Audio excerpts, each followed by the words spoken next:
All right, what's up, everybody? This is Guns, and this is Alternative Press presents One On Gunz. And this one's going to be with Taking Back Sunday. Taking Back Sunday, one of the hardest working bands, let's be honest, Taking Back Sunday. Hello. One of the main reasons we love this scene, we love this genre, it's one of the innovators to why we all fell in love with music to begin with. I am so stoked because about 10 feet to my left is where an interview with Taking Back Sunday took place, and we ended up getting kicked out of the restaurant because who would have thought that in order to videotape an interview at a restaurant in New York City you needed credentials, or at least to tell somebody ahead of time. And my answer was like, yo, it's Taking Back Sunday, New York City legends, let's go. Anyway, they hate us, so we got thrown out, and it's all seen on this interview with Taking Back Sunday. Not only do we have fun with that, but we also have a great interview, because what I'm going to be doing on the Alternative Press One On Gunz series is a little bit behind the scenes, real exclusive content, things that matter, no BS, things that you, the fan, want to know about, because when it all comes down to it,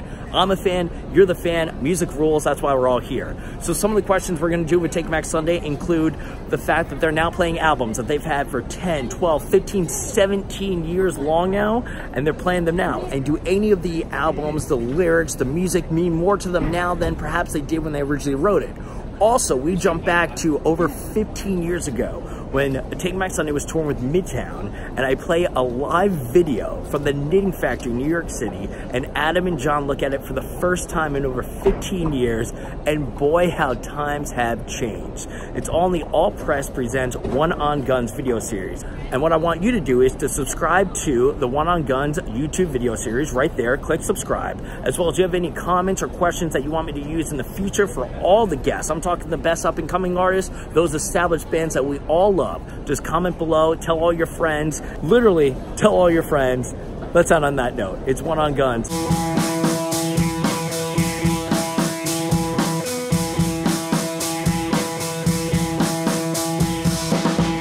Here in the greatest thing in the world, they say that never ever sleeps. What's up? Taking Back Sunday. Let's go. How are you? Hi, thank you for having us. How are you? I'm doing well. First of all, congratulations. So stoked to see you guys once again in New York City. The last time you guys were here was Irving Plaza, and I'm still recovering. Yeah, right before. I actually think we're still recovering too. We played the first 3 records front to back, and that's the first time we've ever done that, like just all 3 at the same time. Yeah. It was, listen, my body hates me from that night still, but oh my God, that was wild. Now, did you guys always have, you guys knew you had to play New York, right? Yeah, well, it's funny because we hadn't planned on that at all, because we were just doing the Starland shows that we do during the Christmas season every year, and before that we had tied in some press, and our buddy Christian McKnight, who we've known forever, and now he works for Live Nation, but he helped us like get a place to film a lot of things we needed to film for the press, and the tour announcement for the tour that we're about to do. And he jokingly said, "Hey, we're one sellout away from selling out 100 shows at Irving Plaza. Will you guys play? Since you're all here." And we thought he was joking. And then he sent an offer in later that afternoon, and we were like, well, yeah, we're here, we might as well do it. So then we just stayed an extra day and played that show, but that was completely unplanned. Thankfully, we had been rehearsing all of those songs. Yeah, no, for real. And is that the most, I mean, 3 albums, I mean, even I was getting, I mean, I drank so many Modelo's that night just to keep going, you know what I mean? You got to the point where you were so tired that you kept drinking. It was good that you did Modelo's, because if you were on an IPA or something, you might have, or a mixed drink, you might have been blacked out by the end. I wouldn't have remembered, you know, I would not have remembered. But is that the most songs that you've ever done in a set? At one time, yeah. Yes, yeah, it was like 3 hours plus, sure, right? Yeah. 32 songs? Jesus, yeah. Yeah. I know by the end of it, yeah. It's like, who do we think we are, the boss? Yeah. Yeah, I know, right? Yeah. Totally, right? Yeah. See, I want to get to the point where we do that every night on tour. Yeah. We do, well, not 3 albums. Music man. Yeah. I'm a real music boy. Yeah, Sean and I had to learn a bunch of songs we never played before. And I think when I was talking to you, I was like in the thick of it where we hadn't gotten together to rehearse yet. And I was just at home being like, I think I can do this. Yeah. And I guess apparently we can do it. Yeah. It worked. Well, it comes across great. I don't know how it works, but it works. So, I mean, that's part of life, right?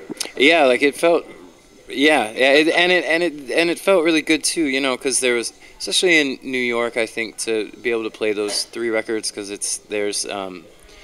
this is where those records were written, and just kind of like with that hometown crowd. So we're talking 20 years, 20, the album, everything, but also this tour, 2019. Oh boy. It's the first time in our whole career that we've had the entire year planned out, like from January to December. So it's a pretty wild thing. Like we start in March, and then we'll go and like do the West Coast, and like a lot of cities. It's great because we get to spend 2 days there, because like one night we'll be playing Tell All Your Friends and whatever the coin lands on, and the next night we'll play Tell All Your Friends and whatever the coin didn't land on. And then and then we'll go to the UK, and then we come back and we'll do the East Coast runs in the fall. So it's we have a busy year ahead of us. Was it difficult to pick the album when you go through and you're, not the best of album, but the 20 album, because there's, holy shit, we have a lot of songs. Was it wild to actually pick the track listings and whatnot?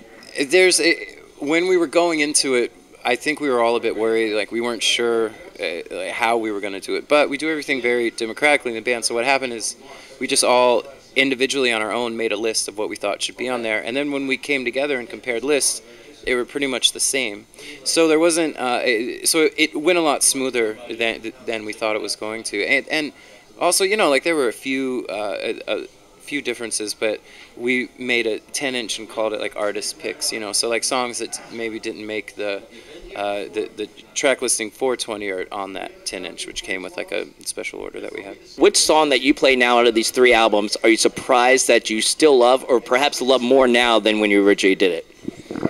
Ooh, I think the song Miami for me off of Louder Now, that one, I've just always loved that song, and it just feels good to play it. Got a great guitar solo in there too as well. Rippin' solo. What about think, Sean, over there, always thinking. Yeah, I really like playing the Union. I had nothing to do with the writing of that song, but it's very bass centric, and it's really fun. And the crowd reaction's been shockingly great to that one. It's one we had never played with since Sean and I came back to the band, and seeing that reaction, it's really cool to play it. And that one's great. Yeah, I don't think we played that song since 2005. Jesus. Yeah. Where the hell were we into? Well, you guys were on stage in 2005, but jeez. Yeah, it's crazy. That's wild. John, what one are you loving these days? Well, so an interesting thing is the last song on Tell All Your Friends. Just talk. Head Club, which Adam and I were talking about, we kind of were like, last time we did the 10th anniversary of Tell All Your Friends, we were like, all right, we're probably going to retire that song. Like, let's never play it and we'll never play that again.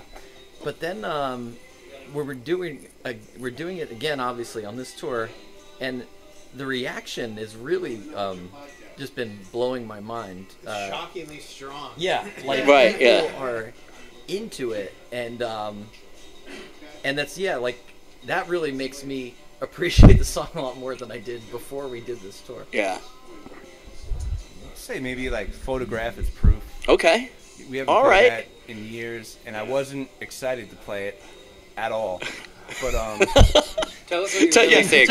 Tell me what you really think. It really does have everything to do with the crowd reaction. Yeah.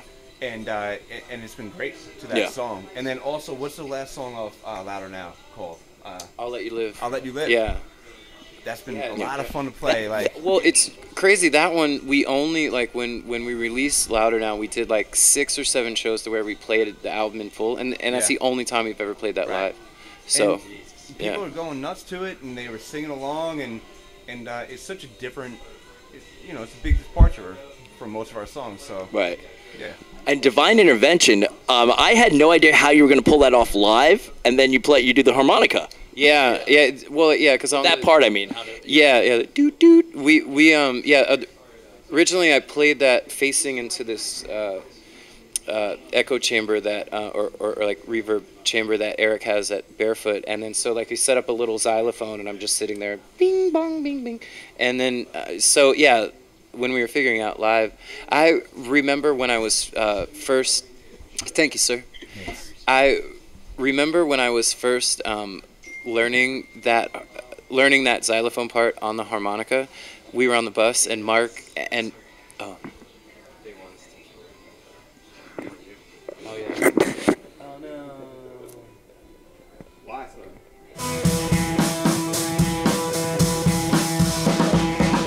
All right, and we are back now outside of the restaurant where we were physically thrown out of because they hate music. Yeah. Well, I think they love music, but they hate interviews about music. Right. So we were on their close. premises. Yeah. Right. Yeah. They had us leave. We didn't have to pay the bill though. Right. So and Sean's the real winner here. And Sean may or may not be in jail after tackling the owner. So right. Yeah. True. Well, that's why they're not with us now. Like I was saying though, there's when I was learning that harmonica part It's for divine intervention, by the way. Yes. For picking back up. Yeah. See, not skipping a beat. But Mark came to the back lounge of the bus and just said, "Adam, I hate to do this, but you have to stop. I can't listen to the harmonica anymore."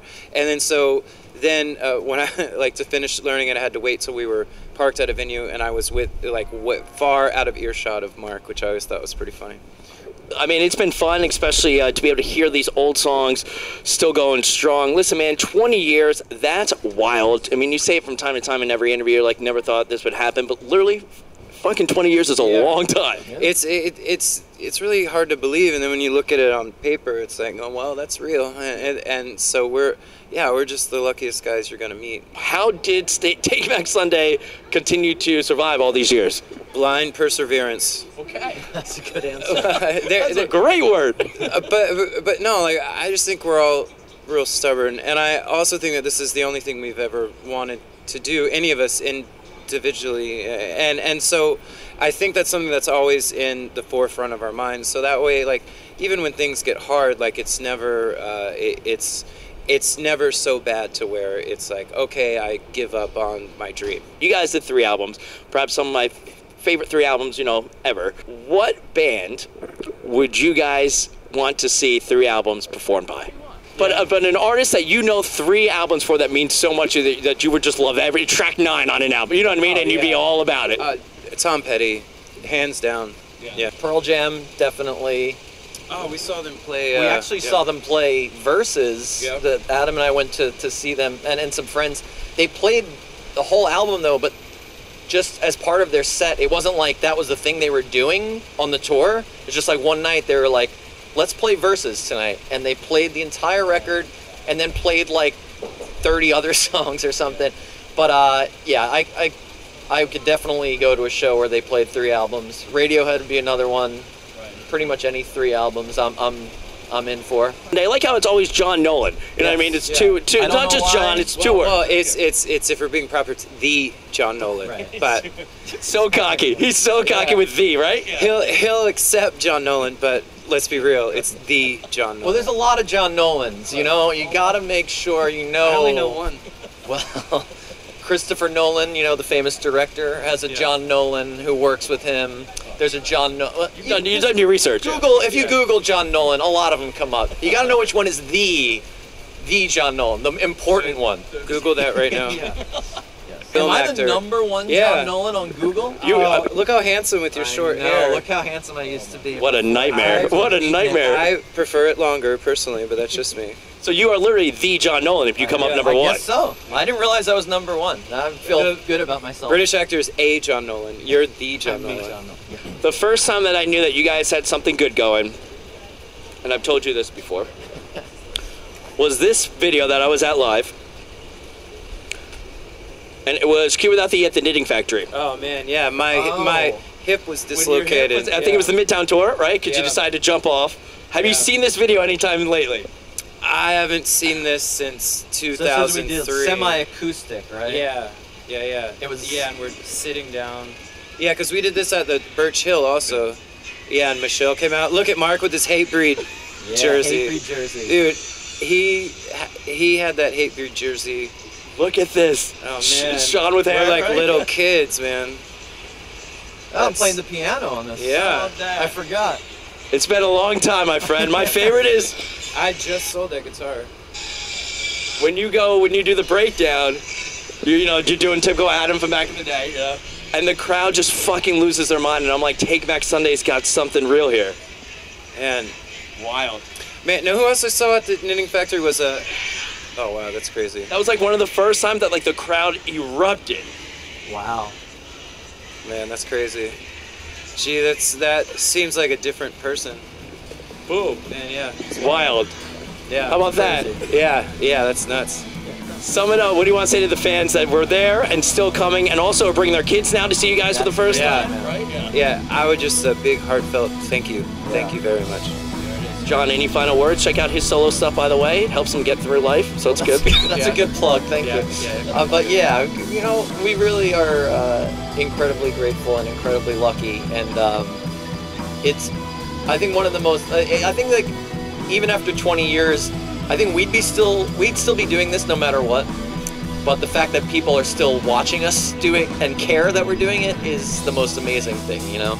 So, thank you. Here's to 20 more, all right? Or at least a couple more. So Yeah. No, let's do a lot more. Yeah. Let's go 20. Why not? Let's go. Hey, Pearl Jam's Eddie Vedder's still doing it. You guys can still do it, right? Right? Exactly. Listen, One On Gunz. My buddy's Taking Back Sunday. Of course, follow them on all the socials. Pick up the album. It's available now. All the hits on that one, plus a couple new songs, which are fucking awesome. And then we've also got the tour. It's all happening. See all your favorite songs performed and go wild. Let's go. It's Gunz. This is One On Gunz with Taking Back Sunday.